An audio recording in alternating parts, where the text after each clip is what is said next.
Wilayah kekuasaan Pedir dan Pedir sebelum Islam. Pidi sebagai sebuah dan sistem pemerintahan sendiri sudah dimulai sejak masa pra-Pidi. Dalam kekuasaan perkembangannya telah berkontribusi dalam berbagai bidang, seperti maritim dan pertanian, serta telah menjalin hubungan dengan negara luar. Dalam sejarah awal pemerintahannya, Pidi pernah menguasai Aceh Besar yang ketika itu terdapat dua dinasti, Meu Kuta Alam dan Darul Kamal. Tetapi sejak Sultan Ali Mugayat Shah melakukan upaya penyatuan kerajaan Aceh, Pidi juga takluk dan mengakui kedaulatan Aceh Darussalam. Namun, sebelum takluk kepada kerajaan Aceh, yaitu Pedir sering bermusuhan dengan kerajaan Aceh.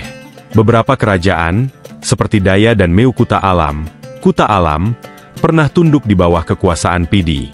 Pada saat itu, Pidi tumbuh menjadi sebuah kerajaan merdeka yang memiliki wilayah kekuasaan yang luas.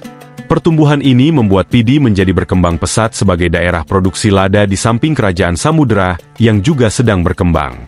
Pedir lebih sering melakukan pelayaran ke Pasai dan menguasai seluruh perdagangan hingga tahun 1510. Pedir berkuasa atas semua kerajaan yang ada di sekitarnya, seperti Anyar Labu, Lide, dan Pirada.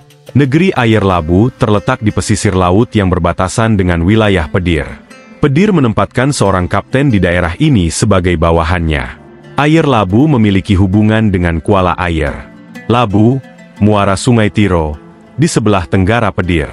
Kerajaan Lide juga termasuk kerajaan yang berada di bawah pengaruh Pedir, bahkan Raja Lide pernah berasal dari kerajaan Pedir. Lide mampu mempertahankan diri dari negeri-negeri tetangganya, karena kerajaan ini kuat dan didukung oleh Pedir. Raja negeri Lide adalah seorang Moor. Wilayah Lide menghasilkan bahan makanan yang dikonsumsi oleh rakyatnya sendiri, dan memiliki sejumlah komoditas yang diperjualbelikan. Di sekitar 16 pabrik sebelah timur tenggara Ayer Labu, mengalir Sungai Ulim dan sekitar satu pabrik dari muaranya terdapat sebuah gampong yang bernama Ulim. Nama gampong tersebut sangat mungkin menjadi peninggalan kerajaan Lide. Groeneveld menyebutkan, menurut catatan Ming bahwa di sebelah timur yang berdampingan dengan Lamuri terdapat sebuah negara sebagai bagian dari Sumatra yang bernama Lifah atau Litai. Negeri ini membentang di bagian barat Nagur dan Sumatra Samudra. Lokasi tersebut merupakan lokasi kerajaan Lide menurut catatan De Barros.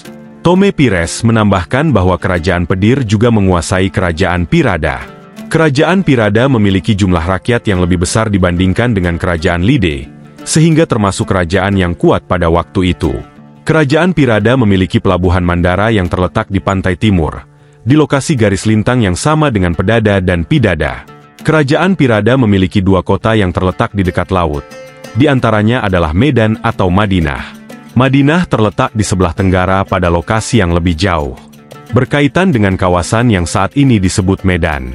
Namun mengenai hal tersebut, mungkin terdahuluan yang dilakukan oleh Tome Pires, ketika menyebutkan urutan tempat-tempat yang dikunjungi.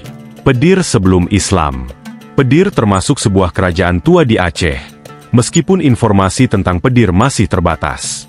Pada awalnya Pidi adalah sebuah kerajaan Hindu-Buddha.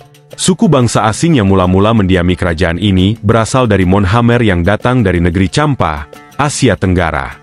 Suku Monhamer datang ke Poli, sebutan untuk Pedir atau Pidi, sebelum Masehi. Rombongan itu dipimpin oleh Syahir Pauling yang kemudian dikenal sebagai Syahir Poli.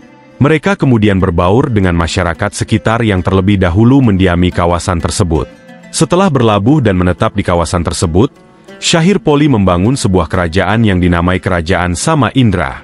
Pada saat itu mereka masih menganut agama Buddha Mahayana dan Hinayana. Kedua agama tersebut kemudian berbaur dengan unsur-unsur agama Hindu.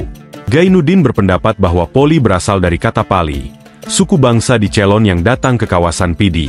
Poli diakini ada secara keseluruhan dengan kata Melayu Polinesia. Namun, ada juga yang menyebutkan bahwa Poli berasal dari kata Pungli, pusat kerajaan bangsa Bari di lembah Sungai Nil. Penduduk bangsa Bari sebagai penduduk yang memuja ruh. Di antara kebiasaan mereka adalah suka memakai gelang kaki dari gading. Syahir Pauling merupakan 4 bersaudara yang datang ke Aceh. 3 saudaranya yang lain adalah 1. Syahir Nui, dikenal sebagai Pohila, raja yang pertama membuka kerajaan Perlak. 2. Syahir Tanwi, raja yang membuka kerajaan Jumpa, Biren. 3. Syahir Dauli, raja yang membuka Bandar Lamuri, kerajaan Indrapurwa di Aceh Besar. M. Junus Jamil menjelaskan, Syahir Pauling merupakan pemimpin rombongan Mon Khmer dari Asia Tengah yang datang ke Pidi sebelum tahun Masehi. Namun, dia tidak menyebutkan tahun pastinya, serta tidak menyela apakah ketika rombongan itu datang sudah ada penduduk asli di Pidi. Marco Polo, seorang pelancong tersohor dari Venesia, pernah singgah di Sumatera pada abad ke-13, dan tepatnya pada tahun 1295 dia tiba di Sumatera.